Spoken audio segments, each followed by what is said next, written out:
Well, lately I've been sparring Alexandre Pantoja and one of my buddies, Jason Eastman, who he fights this weekend actually, down in Florida. But those two have been my main. I go with everybody, most of the time and grappling.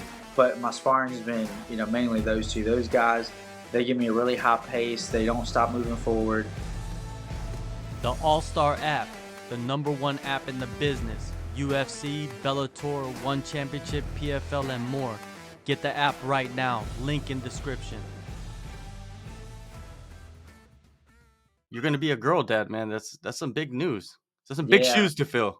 yeah, man. It's we're excited. Obviously, we're nervous too. It's our Mhm. first kid, but I mean, I'm excited. I feel like I was meant to be a dad, and I've always enjoyed kids and working with kids. So I'm excited to have my own kid, and get to, and there's some growing involved overall across the board throughout life, throughout, everything that I do. I'm gonna learn something from this, and it's gonna make me a better person. So I'm excited for the journey. Yeah, for sure, man, for sure. I'm a girl dad as well, so I know exactly what you're thinking in many Yeah. ways. It's gonna be wild, man. It's a wild ride. 2022. You went 2-1 inside the octagon. Do you believe that that was most likely the best year for you as a professional fighter? I'd say, I mean, it's kind of hard to tell. Different times in your life you feel different ways, but overall, I know that win or lose, when I go out into the octagon, I'm going to be a better version of myself in one way or another. I'm going to be better. So, last year was a good year. I've tried my best to go through. I haven't been through one complete year with the UFC with being having an undefeated year. So, I did my best to make last year the year, but this year is going to be the year that I get to end the year with no losses, and have a great year. Have my daughter on the way, so it's going to be a good year. Like growth, you know what I mean? Like when you can pinpoint some growth throughout that year, do you see anything that you could kind of like express to us, like where you grew the most? Yeah, I think the biggest, as far as like fighting goes, the technicalities of fighting, I think I've improved more with.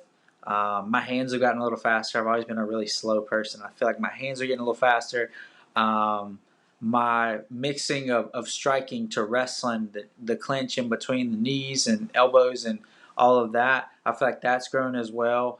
And just I'm growing overall as a person, learning how to take care of my body correctly, drink enough water, um, you know, make sure to take days off when I need to, because that's always been something that's been so hard for me, because I've only known just to work hard. That's all I've ever tried to do, and it's been working for me. So, the older I get, the more I realize that my body needs more recovery time, needs more rest, and those are things that I'm learning day by day, how to listen to my body. Everybody says listen to your body, but when you have something that you need to do, like you have a hard set goal, you don't pay attention to that. You just do whatever you can to reach that goal. So, but as I get older and get more mature, I understand that I have to listen to my body in order to reach this goal, because it's just a part of it. So that's another thing that I really learned about myself last year, and still to now. So I'm constantly trying to grow,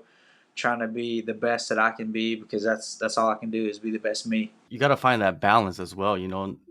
There's you got the David Goggins of the world out there that is just like, don't be a bitch, Yeah, like yeah, he's broken legs, run 30 miles, right? Like yeah. that's And not something that you should be doing.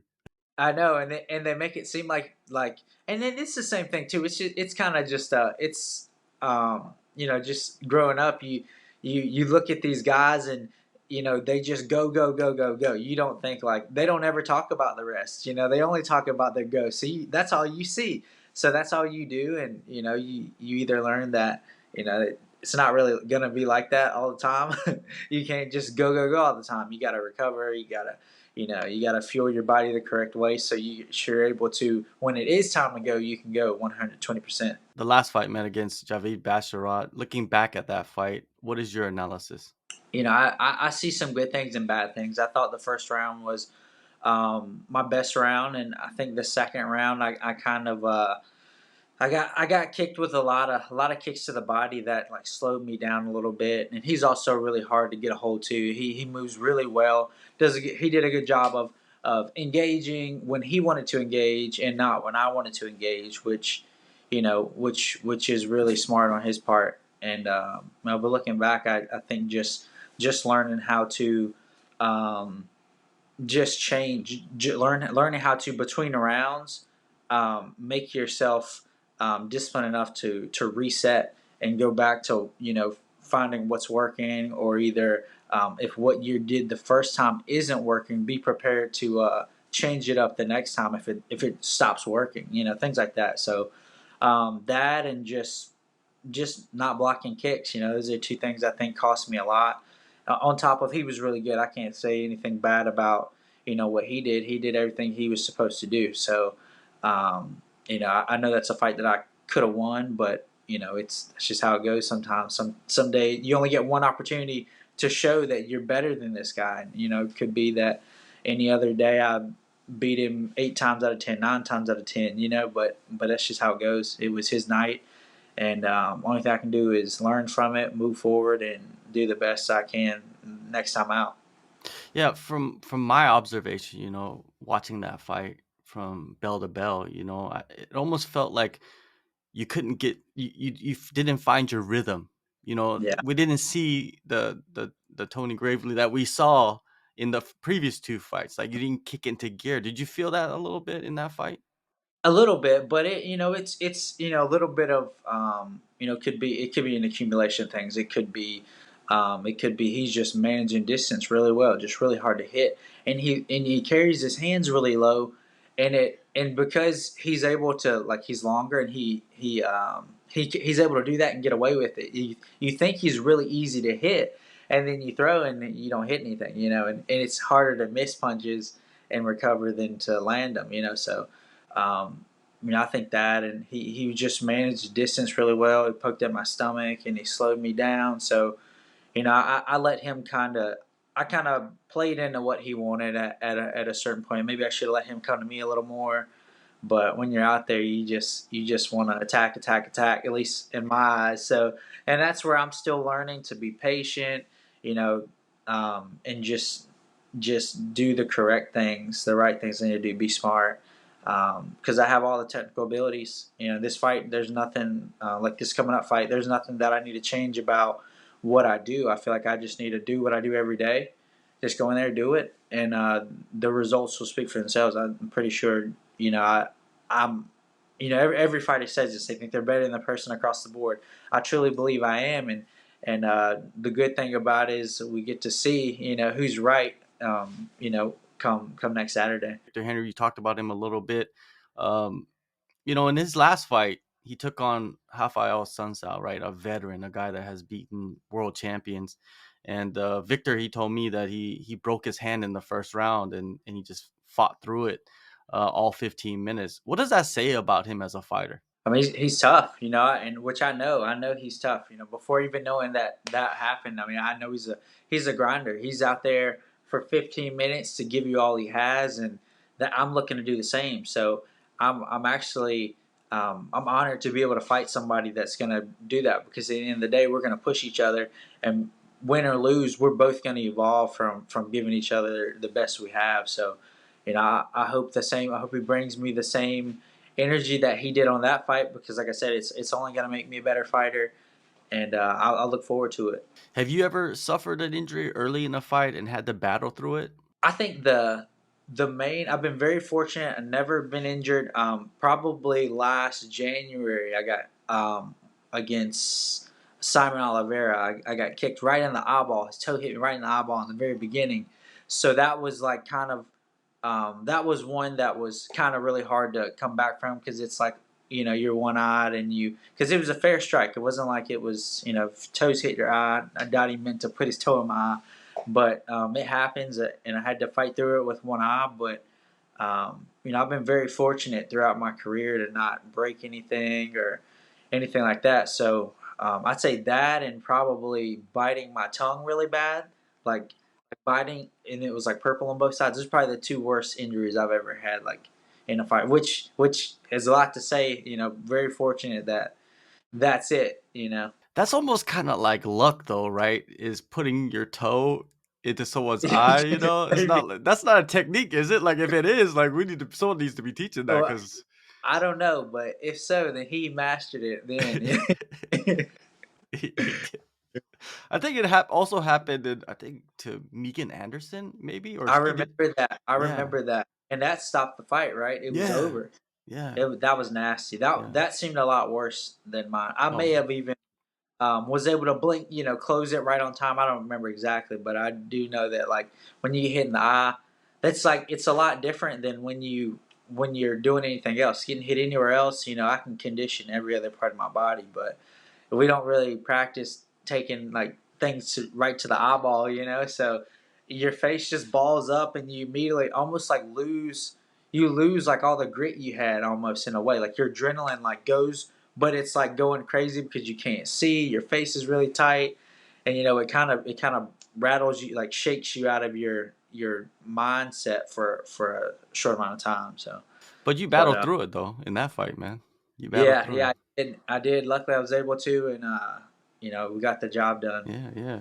Yeah, and, like, even, like, with the big gloves, I've been punched in the eye, like, with the big gloves, and it kinda got in there. Even with the big gloves, I could only Uh, imagine with the small 4 ounces, man, how they could dig into sometimes someone gets punched in the eye and they're like this, but you're like, "Oh, he got poked," but he didn't. He yeah, just got a yeah. knuckle deep.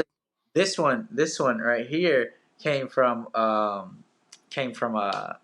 had a leg in the air and just boop right in the eye. And it was clean punch, just boop. It hits you. But yeah, in the smaller gloves, but he didn't mean to hurt me, so it's Yeah. part of the game. Well, that's the game. You have to hurt each other. Yeah, you have to. So my wife, it's so funny. I come home and I'll have something. My wife's like, "What happened to you? Who did that to you?" And I'm like, "This is a part of like I do this. This is what comes with it." And the fact that I'm able to come home so many times without this is a blessing. So Yeah, when fighters they're in camp and they have a black eye, it's just like they have a black eye. It doesn't yeah, mean anything. It's just part of the deal, right? And yeah, it's funny that oh he has a black eye that means something. It's like no, it doesn't. It means nothing. yeah. Um, It kind of makes me feel tough, yeah, because I don't really feel like a fighter. And then I guess when I like get hit in the eye, yeah, it makes me feel a little bit tough. Like, yeah, I could take a punch, like yeah. to my eyeball. Yeah. Well, and then on the flip side, if you're a female fighter and you're walking around with a black eye, it's like Yeah, you're society gonna. looks at you and like, who beat her up? You know what I mean? Like, Yeah, especially yeah, if your wife is a fighter as well and you're walking around with her and she got a black eye, but she's in training camp, you're in a weird situation right there where people are like, what's going on? exactly. I was wondering how that worked. If people like just assume that their husband's beating them, or something crazy. If they're a female fighter with a black eye or Yeah. a cut.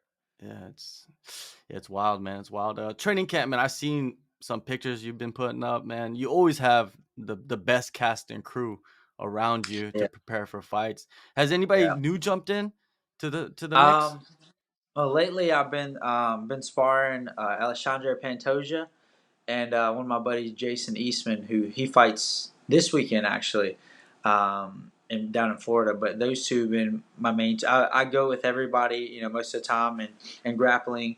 But my sparring has been, mainly those two. Those guys, they give me a really high pace. They don't stop moving forward, which is exactly what Victor's going to do. I'm sure. When they hit the ground, they're very active. So just two people that won't quit, and I've just been doing my best and training, sparring hard, doing my best to prepare, and but those two guys have been helping me out a lot.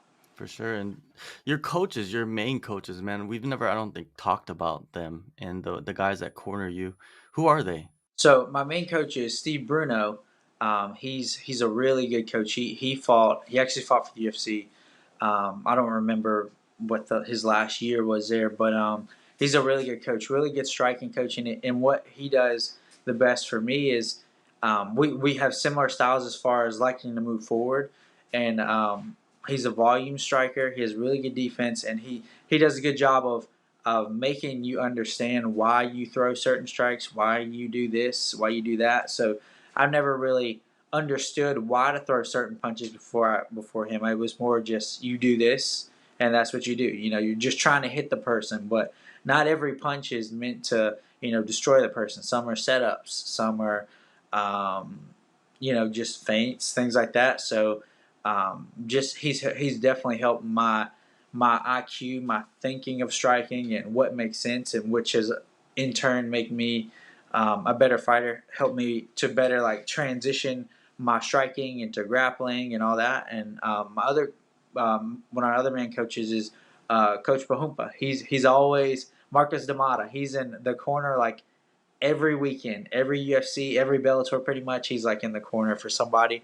But phenomenal jiu-jitsu coach. I've been doing jiu-jitsu here. I've been here for about 3 years, and I can see the level of my jiu-jitsu, which maybe I haven't submitted anybody in the UFC, but I have jiu-jitsu skills. Just haven't really, been able to use them yet. Sometimes their guys are so good that you're not able to do the stuff that know you can do. But my jiu-jitsu's gotten a lot better, and he's a phenomenal coach as well.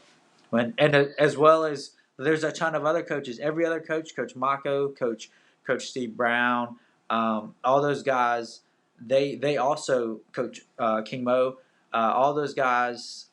They also do the same in helping me get prepared, because throughout the week I get to work with every one of these coaches. But these two are the main ones that corner me. But I work with as many as I can because everybody's got something to share. So I just try to be a sponge. Yeah, for sure, man. And with this matchup coming up, you might be able to use your jiu-jitsu skills because Victor Henry, he has Maybe. that Josh Barnett background, that catch wrestling. It's a unique Yeah. style, jiu-jitsu versus catch wrestling is always fun, man, if it hits the ground. Yeah, yeah, and I've been aware of his. I've actually heard of him before because we kind of had similar routes but he fought more in like the Japanese circuit than I did, but had a lot of fights before we got signed to the UFC. So, I'd heard his name before. I'd never, been scheduled to fight him or anything, but and I've heard of that he's had pretty good jujitsu, and I've looked up, some of the submissions he's had. So, I know that hitting the ground, he won't mind being on the ground either. So, which I'm also looking forward to as well. Yeah, you guys are both like you guys were veterans before you became a veteran. Like Yeah, in a way, right? You guys, yeah, yeah, yeah, exactly. it's great to see the experience that you guys both have, and you guys are full mixed martial artists. That's one thing that's clear. It's not like some specialist is coming in and fighting a mixed martial artist. It's like mixed martial artist versus mixed martial artist. What do you see? What do you expect out of yourself in this return? Yeah, I expect to be smoother. I expect to be more technical. Move my head more, and I just always have to make sure I remind myself, like when I go out there, you want so bad to just hit the guy, especially after a couple of times when you've knocked somebody out. You just want so bad to hit them and put them out, but it doesn't work like that. You can't come out just throwing everything you got in all your punches. So I always have to remind myself I just need to touch them. Just need to touch them a couple of times. They'll add up, and I just need to make sure that I keep a level head as far as that goes. Control my breathing, and that I address everything. That I just need to be sharp. Just need to be sharp for 15 minutes. Everything that I do every day in the gym, I just need to replicate that same thing in the fight. And but I know he's going to be tough. I know he's going to give me his all. Like I said earlier, from beginning to end. So I expect a scrap. I expect it to be, I'm trained for 15 minutes or more. I know it can't be more than 15 minutes, but I'm prepared for 15 minutes of as much as I can give, as much as I can take. But with that being said, I know I can finish him. I know that that's the case, but I just need to make sure that I'm not doing crazy stuff to get these finishes, but staying in the fight, pushing the pace until the opportunity comes. You know when there's a draw, we've seen a couple in the UFC recently.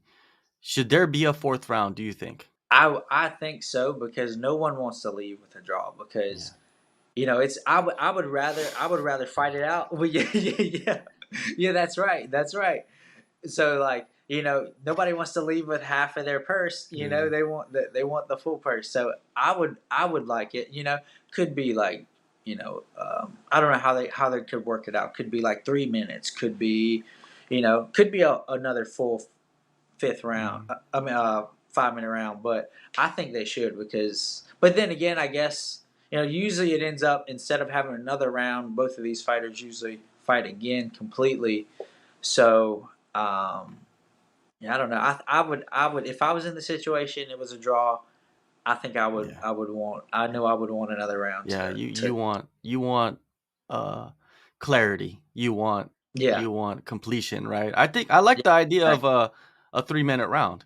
Like a sudden death type yeah, thing like in the NFL, they don't go a full quarter, yeah, like whoever scores first type thing, right? So 3 minutes, yeah, it's a pretty good idea, man. We need to put that up yeah. there, but these commissions, man, they don't know what they're doing. March 11th, man, you're back in action, UFC Las Vegas in front of a crowd, which is always good. Go in the description, download the AllStar app. Thank you so much, Tony, for the time. And yeah, man, it's going to be a hell of a fight. Thank you, man. I appreciate you having me back on. Always supporting me. Always great to talk to you.